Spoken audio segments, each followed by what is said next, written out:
Hello, everyone. Welcome back to ReCAP. I'm Caroline Derby with Roby Brock. Hey, you came back this week. I came back. Yeah. You know, I Where were kind you? You of went on got spring the break? boot from my own show, honestly, last week. You went on. Where'd you go to spring break? Oh, I didn't go anywhere to spring break. I went to, well, I guess a congressional hearing in Little Rock is where I was last week. Not a spring break. Mm-mm. Not a spring break. A meeting in Little Rock at the library. Congressman French Hill was in town with a committee, and they were looking into the Little Rock Housing Authority, wanting to get some more information, kind of like a fact-finding situation there. You did that instead of come here and spend time with me. Hey, you know, some things are not my choice. Clearly. And I'm sorry about that. I really am. You don't seem too sorry. Hey, I really You am. seem a My bit mouth. unapologetic, actually. We'll talk did about you it. See I how worked see that what in you there? did there. That was good. Tell everyone why you did that. Because the governor has a new book out, and it's called Unapologetic. And I Yeah. sat down and visited with her about it. How'd that go? Which we'll talk about later. We'll talk about it a little bit later. Yeah, we're still on your congressional hearing. Oh yeah, we are. So all that to say, it was I am more sorry. fun than being here. I never said that. I'm asking. Oh yeah, no. Yes. Oh my gosh. Yes, no. You just answered a question like Donald Trump. I mean, you gave me both sides of the answer I now don't know what your position is. No, this is definitely more fun, but that was really impactful. It was good to be there. Okay. Yeah. That was a good recovery. Thank you. All right. Well, I did go there and kind of got some insight into Little Rock Housing Authority. Congressmen were there asking questions to a member of the Attorney General's office who had done some work in different apartment complexes around Little Rock that maybe weren't up to the best of standards. And then also just looking into some financial mismanagement from different entities within the Little Rock Housing Authority. A lot of that discussed in the congressional hearing happened under previous leadership. They have some new leaders in there trying to turn things around. But a lot of questions: where was HUD this entire time? Why was there no true intervention? If some kind of intervention happened, why wasn't it more? A variety of different things happened.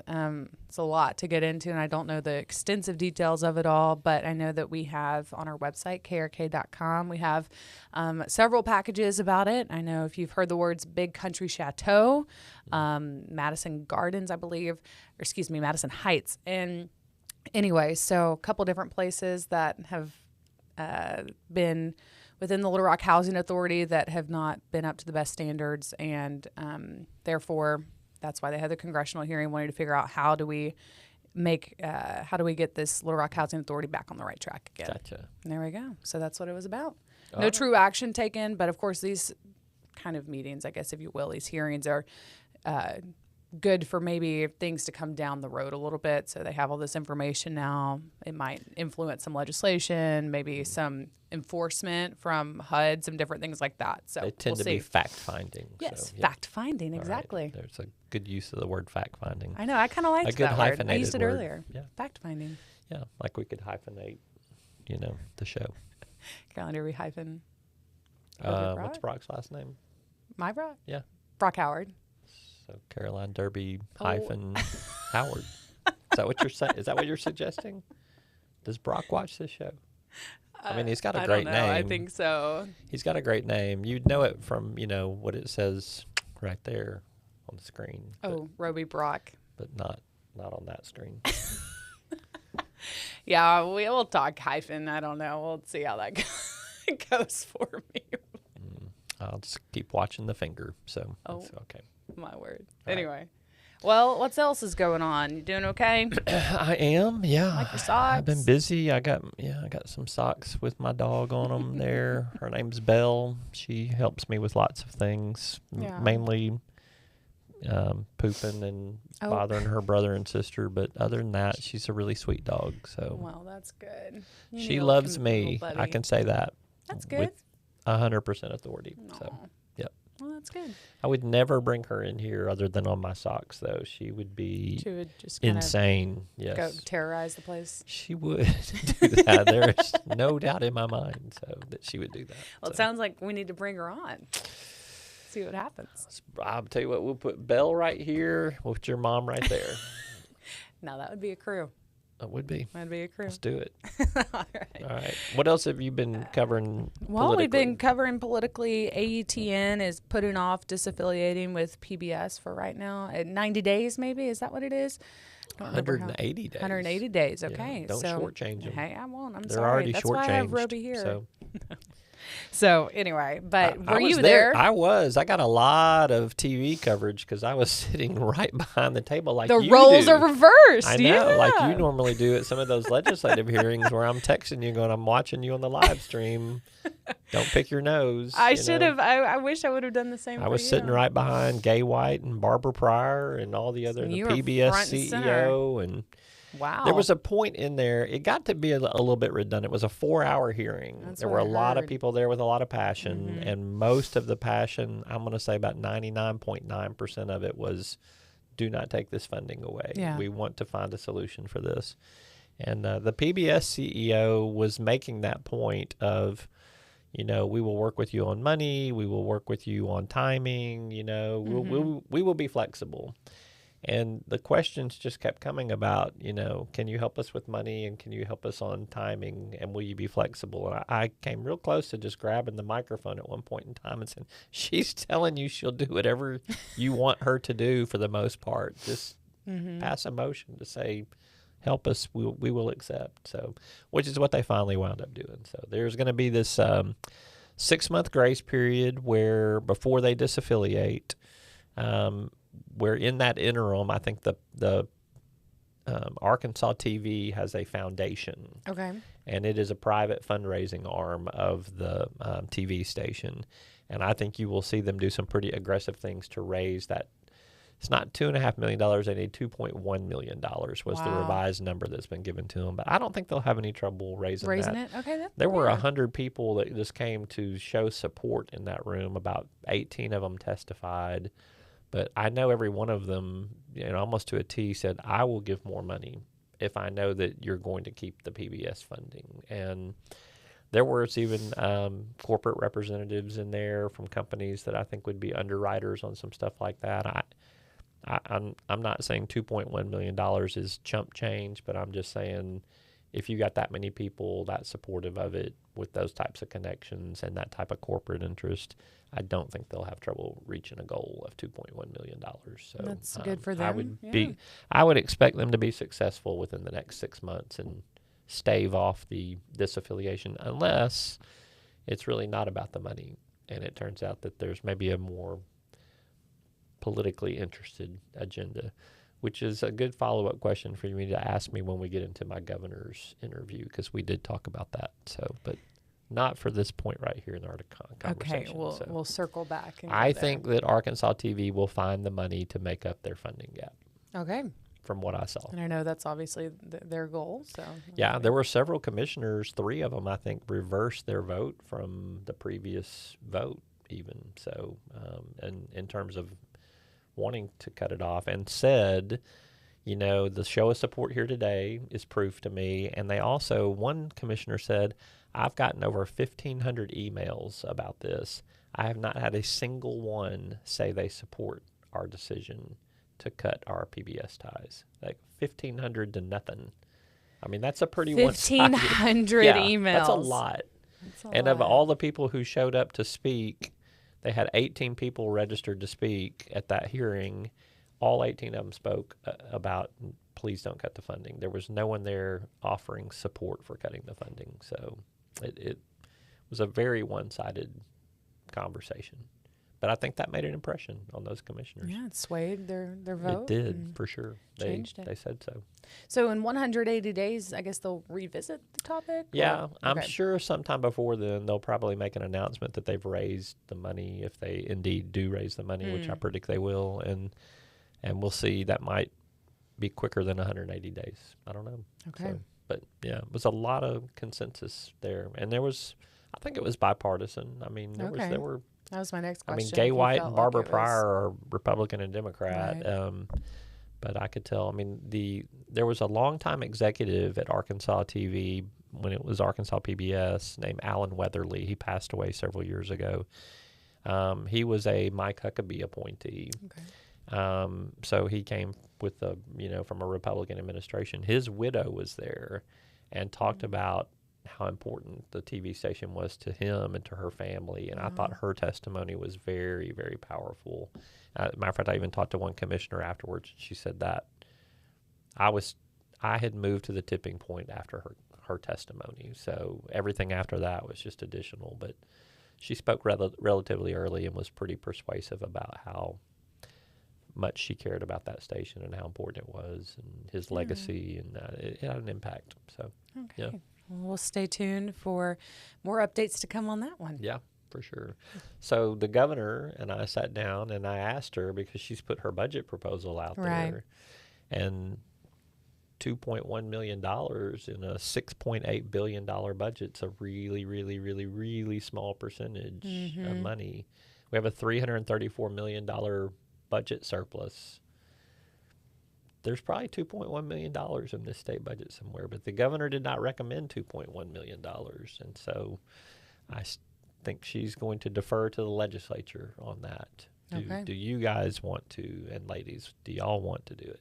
I don't think she would veto it, but it's not something she's proactively pushing, that they find funding for Arkansas TV. Okay. So stay tuned on that one, watch the interview and you'll learn more. Which is on Capitol View this week. It is. I know. Well, tell us more. What else happened? Anything interesting that you chatted with her about? Yeah, look, tax cuts are coming. More tax cuts are coming. We talked about that. We talked about where some of her budget priorities are, particularly with education and with prisons. Right. She did not put a line item in for prison funding, because we've seen that at the core of the debate. She's not changed her mind on any of it. But when you see the outcome of the elections from this last primary season, several of the no votes on that agenda got their party's nomination, or they've won and they're going to be back in the Senate. Right. So, and they were going to be there for the fiscal session anyway.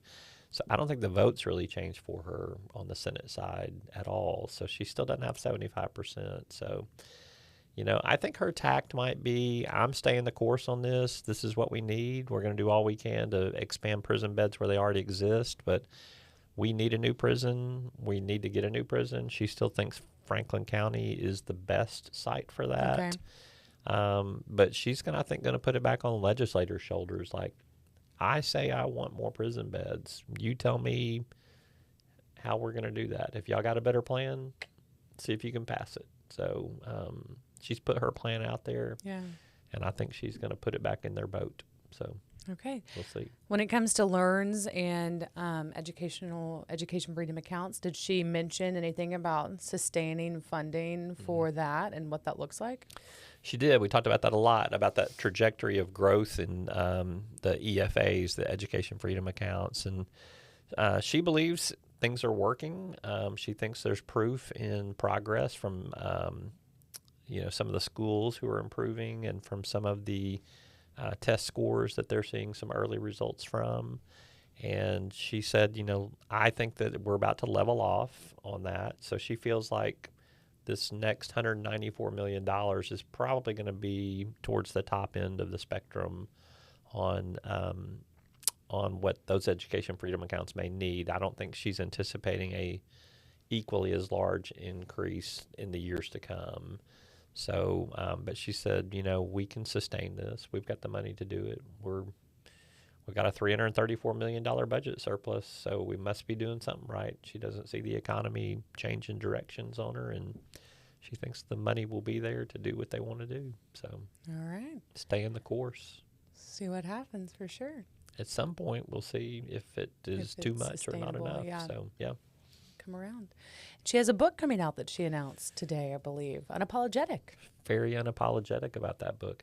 Yeah, it's kind of an autobiography. Yeah. It's a little bit about her faith journey, is how she described it to me. I obviously did not get an advance copy, so I haven't read it. But but it tells a lot of personal stories about what has shaped her as a leader, and there is an emphasis on her faith throughout the book. I'm sure that fans of hers will definitely be interested in it.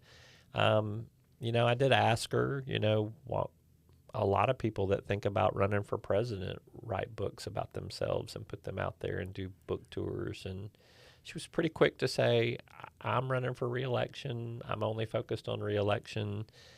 But look, she did an interview about 2 weeks ago with Jonathan Martin from Politico and said, sure, it's crossed my mind, or it comes up in conversation.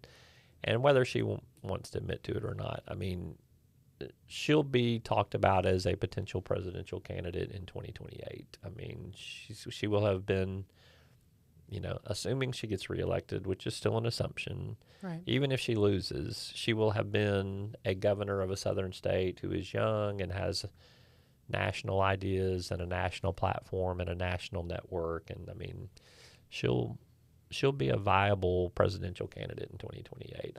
Will she win the nomination? I can't say, but she'll be one of them that gets talked about. There we go. All right. So you better sit down and interview her soon. I hope so. I hope I get to. Yeah. We'll see what happens. Should have sent you today. No. Well, I mean, would you have been apologetic about anything? Anything? Would you apologize about anything? I said sorry for that. I didn't make the logo here. I didn't make the logo. You don't have any control over that logo. I believe it or not, I don't run this place. It's not what I hear. It's not what I hear. That's right. I'm just kidding. I've heard that you were about to change the name from KARK to CARK. I mean, we're on CTV right now, aren't we? Caroline TV. See? I don't know. I'll ask. I'll check with our news director. I don't think that's his call. I think you better talk to the General station manager. Yeah. Whoa. You better go high all the way to Kyle. I think it goes higher than that. I think it goes to Perry. Perry, yeah. I'll shoot him. Perry, if you're watching. Just kidding. Caroline would like the station. No. We have enough going on. It's okay. All right. All right. Well, I'm trying to think of other things that happened this week. I know we briefly covered this, but a judge did rule the law that requires the 10 Commandments to be displayed in classrooms if they're donated to schools was ruled unconstitutional for 6 school districts in Arkansas, and they can't have the 10 Commandments in their schools as of right now. The Attorney General is appealing that, if not already appealed that, and right. I think start to work its way up. But I've got a question for you on that. Okay, So all right. It's the law says it has to be the King James version. I mean, would you like to see another version of it besides King James? The King James version is definitely, I think, a little harder to read, but that's not up to me. I don't know. I don't really have any thoughts about it. It is interesting, though, that I didn't realize it was that version, I guess, that was required to be displayed. Got to get some vowels and some shouts in there, Got to go old school with our language. But I grew up with a King James Bible, so I guess it's familiar to me. Yeah. And then I transitioned over to, I guess, the standard. I don't know what this I have currently. Like NIV? Yeah. National, International Version. What is that? I don't know what NIV stands for. I'm not sure what it stands for either. New International Version is what it stands for. Yeah, that might be right. So. But, I'm used to the thou and the shouts, but also I don't know. I have no thoughts or opinions on changing that. Okay. But do you? Well, I think, as much as that, got play and everything, which I think it's an important, policy decision to decide, because it's definitely splits people on things. But it does only affect 6 school districts, So you've seen some other school organizations. I think the University of Arkansas went ahead and put theirs up because they weren't part of the lawsuit. Right. So I think because they also got Senator Dan Sullivan delivered a bunch of them. A bunch of them. I saw that. Yes. Hey, I see these aren't up in your school yet. Let me help you out. I think he did some to Arkansas State too. But I think it's just confined to 6 school districts, but there's probably a perception that it's much more widespread. I think so too, and I think at first for me, I'm not a lawyer. It was a little bit unclear who it applied to, but after some clarification, it did only apply to those 6 school districts. But I guess, Roby, talk about the process. What would have to happen if to get this taken away completely? What's the authority and what's that process look like for every school district? The law in general. I think if it would to go up to the Supreme Court and they were to rule on it, I don't know if it would ever go that far. And I'm not a lawyer either, but I mean, just based on previous laws, even though it's just isolated to those 6 school districts, then I think it would become a standard for all school districts at that point in time. Kind of like Brown versus Board of Education that said, that the Topeka, Kansas school district had to integrate. Once the Supreme Court decided on that, that was the law of the land for every school in the country. So I think that's where it would probably wind up. But we should probably get Professor DePippa in here to explain that in much greater detail. Someone who, is a lot smarter than us, maybe will have to come in here and chat about that. That was in below that the belt. realm. Somebody who's smarter than us. In that realm. Wow. Gotcha. Roby's really smart when it comes to a lot of things. Just not all realms. You're smart Roby too. is really smart in general, everyone. Oh my gosh. But anyway. You also had Hallie Schaffner on your show this week. She's the Democratic candidate for U.S. Senator facing She's the nominee. Yeah. And although we had a debate about this in the show. So, oh, really? Yeah. I mean, you win the election, so you are technically the nominee because there's no other Democratic candidate in the race at that point in time. But I don't know. I don't think it becomes official until they have a convention in the summer and they accept the nomination that the people voted on. And then I think you become the nominee. So, but I'm going to refer to her as the nominee. All right. Well, if Roby does it, I'll do it. So she's the nominee. Yeah. She was on your show this week. She was. She seemed to be pretty recovered from a heavy dose of campaigning there, which leading up to the primary. She won handily. She won very comfortably on election night. I think almost 3-1 over Ethan Dunbar, the mayor of Louisville. So I think she has been to Washington, D.C. and done some fundraising that she said was very successful. We talked about kind of what's next for her campaign, which she wants to travel to as many communities as she can and connect with as many people as she can. I think she really wants to emphasize retail politics, which is a little bit of a lost art in politics in Arkansas these days because there aren't as many places to gather and meet with people, and you cannot meet with as many people as you can by television and radio advertising. You just reach more people that way. And I think a lot of politicians, Democrat and Republican, have fallen onto that. It's the easiest way to reach the most masses sort of thing. But she wants to spend a lot of time talking to people one-on-one and or in small groups. And so I think you'll see her try to reach as many counties as she can, as quickly as she can, and, spend as much time as she can and do her campaign in that way. So we talked, too, a little bit about her position on the Iran war and aid to farmers, which is something she is pretty passionate about. So I thought she had some really, if you want to know what she stands for, I thought she gave some pretty clear thoughts on what we should be doing. If she were in the U.S. Senate today, was kind of how I couched those things. What would you be doing, on those two particular issues? She talked a lot about how people that she talks to don't understand why we would spend $1 billion a day to help to go to war in a country that, might have some sort of threat to us, but at the same time, there are people, $1 billion would do a lot in Arkansas, sort of thing. So, and then on the farm bill, and farm aid in general, she just said there should be a press conference on the steps of the Capitol tomorrow, to say we can't wait any longer. And she advocated spending more money to like another $40 billion to help bridge the gap for some of these farmers who are in dire need. She talked about the farmers that have already lost everything. Yeah. And they need some help and some repair and then, the ones that are still out there doing the best they can. She talked about opening markets and the fact that if she was in the U.S. Senate, she would be calling on any country in the world to try to get them to buy Arkansas produce. So we'll see. We'll see. We'll see if her message plays. And, you know, Resonates again, and, it's one thing to talk about it. It's harder to get some stuff done. But I think that what she has to say will resonate with some people. So see if she can turn it to her advantage.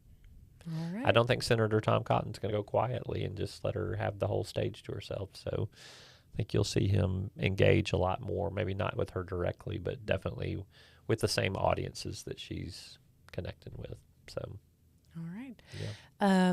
The primary runoff for Secretary of State next week, I believe. Is that when voting starts?